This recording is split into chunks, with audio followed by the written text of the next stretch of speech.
In October of 1994, 3 student filmmakers disappeared in the woods near Burkittsville, Maryland while shooting a documentary. A year later, their footage was found.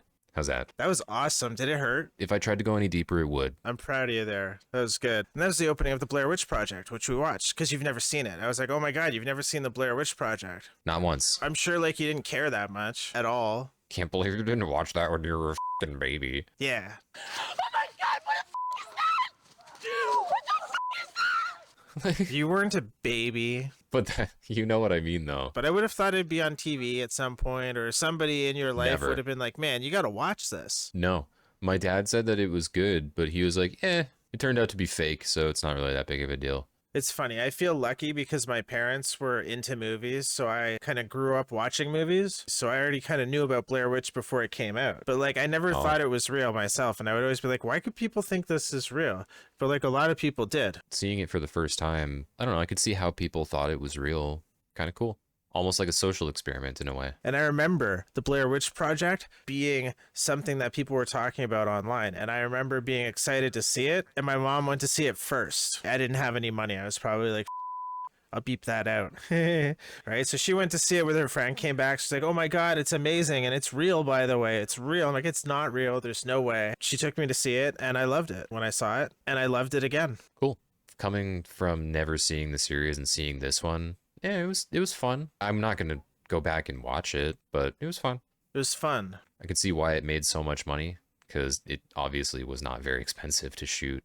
It looks like they stayed in 2 houses. They drove on the road a little bit. They walked around in a forest area that wasn't really super thick or anything like that. And then it came across, I think it was probably one stream, but it was 2 different angles of the stream from 2 different areas. So it looks like they went to like multiple different streams. It almost looks like they barely moved at all during the entirety of the filming. That's part of the plot of the movie. Oh God, no. We walked for 15 hours today. We ended up in the same place. There's no one here to help you. Well, I know that is part of the movie. But that's why I don't think it was that expensive to film it, or, you know, it wouldn't have been that hard to film it or anything like that, because it doesn't seem like they were even really that far away from the road when they were filming it, right? If you've walked around in forests and stuff, it almost feels like that's an area that's closer to the road. We kind of have to look at the movie as to what it presents, as opposed to like the theories that came out after, because like a lot of, this got confirmed in this one, or this was in promo viral marketing material. You can't really theorize from marketing that you can't see. There was like a 45-minute documentary I can't find called The Curse of the Blair Witch that goes into it too, like a fake documentary. The point is, it adds a lot of context that we don't have, so we just have to kind of look at the movie as it is. Were you suspended at all? Were you afraid? No, you shouldn't be. You don't even see anything yet. It's just the text right at the beginning. Their footage was found. Obviously, you know how it ends. It's not about how it ends. It's about the suspense created in the situation. I still got a little suspended, I gotta say, because I can get into that stuff. I'm different. Okay. I'm broken. All right, so the movie is about Heather, who's directing a movie about the Blair Witch. She's the director? And then there's Josh. He's operating like the 16mm camera, the film camera. And then the audio guy is Mike. Heather and Mike don't know each other, but Josh and Mike know each other. I'm real excited about this. Thank you for the opportunity. I'm very glad. Well, thank you. There's a lot of character development. Things you wouldn't really think would actually be there, just because it's like a found footage style of film, right? Well, Thank my mom for giving me ring gear for my 18th birthday. God bless her. But no, it's done really well. I don't think it's the very first found footage movie, but I can't remember what is. Maybe I should look that up. But it was certainly the first one that people took notice to. And I remember people saying, it was making me motion sickness or giving me motion sickness. Did it give you any motion sickness? No. During points of like motion sickness and stuff like that, somebody that I know, they have vertigo. So they kind of taught me this little thing. If there's anything on the screen that's actually a fixed point that's not moving, look at that and it'll kind of ground you and not really make you feel like you're kind of all over the place. I gotta try that. That sounds great. It works for me. Do you know what bugged me? They had like a film effect on the opening credits and they were shaking. Yeah. Kind of hurt my eyes. A little bit. So they're filming a documentary. Yeah. They go around talking to the townspeople. Some of the townspeople are real people that they're like, hey, do you want to say a couple things and be in this movie? And they're like, yeah, sure. Yeah, and then some of the people are actors they put in. I feel like the lady who's with her kid and the kid's like picking her nose and then like smacking the lady in the face is probably a real person. Yeah, and she's just like, stop. They're paying me money for this. Quit it. The townspeople basically give all of the exposition dump you need for the movie so that you can start to have theories as to what's going on. They'll talk about basically everything while they're being interviewed that you need to know for the rest of the movie to give it context. Yeah. And then I guess we can get into spoilers, right? The Blair Witch gets them. It could be. There's all kinds of theories. Tons of them. There's a whole lot of confirmation bias going on with Blair Witch theories. What does the movie show us? So the movie shows us one woman named Mary Brown gets away from the witch in some sort of encounter. It's like the only person to have seen the witch and gotten away. Yep. Mary Brown has interesting stick and twine made fencing that looks a lot like the figures that are like hanging from the trees and stuff. Maybe to protect herself for some reason. At one point in my life, I was like, maybe this lady's the witch. Yeah, I don't think she was. Some people think it's the townspeople messing with them at the start of it. That would make sense. That would make a lot of sense. Not in the way it progresses, though. Well, how do we know it was people? Well, even if it wasn't, I'm not going to play with that either. They're just like, you know what? Let's really get these kids. We're tired of them making documentaries about our town. It sounds stupid, right? Yeah, but you ever see Deliverance?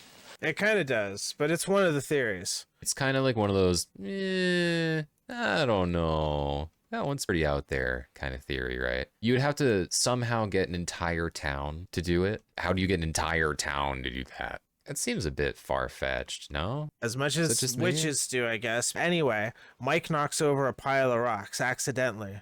We're like, you didn't just knock that over. And we think, I'm going to say we because I'm going to lump you in with me because I think we both think this, that angered the Blair Witch and had the Blair Witch target Mike first. I think so, yeah. Their camp gets trashed and only his stuff is thrown around. Are you not scared enough? No, but why you? And there's like blue goo on it for some reason. And Mike is the first one to disappear. Are you sure it was Mike? I think it was Josh. Right, Josh. I got the names wrong. I mixed up the two guys. Josh angered the witch, and Josh's stuff was targeted and covered in blue goo, which I don't think they showed the goo.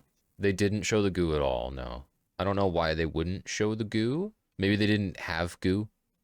You know, they could figure out how to make goo. We'll fix it in post. We'll fix it in post. But then they just didn't have the ability to fix it in post or something like that. Yeah. You know? Were you not creeped out at all at any point? No, I don't think so. Dang. Not very effective in 2025, I guess. Well, I'm different. Okay. It almost feels like they've been cursed into not being able to think logically about the situation. I don't think that they could have done anything. They were trapped in like some weird thing where they kept walking south, but it would bring them back exactly where they were before. That tree is down. That's the same one. It's not the same log, Mike. It is. Open your eyes.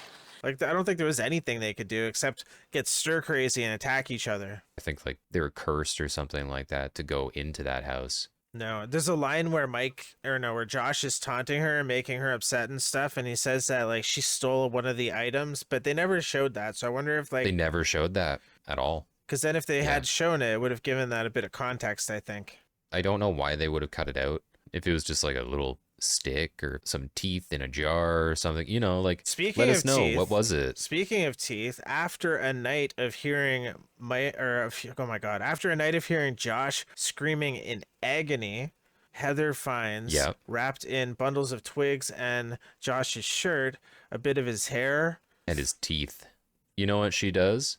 Nothing. She says nothing. She doesn't say a thing to Mike at all. I feel like it would have shifted their decision at the end of like, hey, maybe we shouldn't go into this house because, you know, he's like being tortured and all that stuff. Maybe we should try to get out and actually try to save him with other people. Because obviously this person is crazy. I'd have sharpened a stick first. I think she was traumatized, first of all, and didn't want to believe what she found. And second of all, I think Mike would have snapped. He would have just lost it. He was on the edge. This movie's supposed to be in 1999. Why are flashlights so bad in 1999? That's what it was, dude. I used to go No, they camping then. weren't. Yeah, they Come were. on. Yeah, they were. That was before you could get the fancy ones. There's no way. Only like 5 It was a meters flashlight or whatever. and camera light. It's bad at night. They're not good, eh? No. Really? No. Okay. It's really Wow. hard to see. Because, yeah, we've got flashlights now that you would have been able to see, like, all the way to your car. They end up in the house that's supposedly the house that the serial killer mentioned in the beginning exposition dump lived in, and like kidnapped and kept children and stuff. There's little handprints all over the walls, like kid handprints and stuff, as well as like weird witch writing, right? Mm-hmm. Heather and Mike run through the house trying to find Josh because they feel like they can hear him screaming for help, and they both end up just getting bonked by something. You never really see what happens. But you only ever see Mike standing in the corner, and she's kind of screaming after him. Everybody made very bad decisions. Everybody split up constantly. I think they were witched. Yeah, they were bewitched. Yeah. Yeah, the witch witched them. That's why those rocks were outside the tents. They're all just little rituals to get them to do stuff or be stuck doing something, and, you know, the time loop. Potential time loop. It was like an area loop, at least. Like they kept walking south, right? Kept coming across the same thing. Well, the accompanying So- documentary that we can't watch has them find the footage in the foundation of an old house or whatever, and it makes no sense Yep. for it to be there, which would imply a time thing, but again, it's not in the movie. They just say, "Oh, we found it." So it makes you feel like it's not a time loop at that point because you don't have the information that it is. I'm glad you kind of liked it. It sounds like you kind of liked it. I enjoyed it. It wasn't bad. I mean, it kind of stands up still 25 years later. The acting is great. I really believe them as real people. There's times where it's kind of crappy though, but like most of the time when it matters, it's really good. I don't feel like people would be that mean to each other in a situation like that quickly. Do you know why I think they would be? Why? They are all out of cigarettes. Right. Okay, never mind. I got you. Yeah, they were out of cigarettes. So addictions, right? Okay, never mind. Yep. But that was the 90s. Everyone's smoking. Well, I love this movie. I still love the movie. I'd probably watch it again. That's fair. Okay. Blair Witch, final thoughts? Sorry, it's the Blair Witch Project. Final thoughts? No. Excellent. Thanks for watching.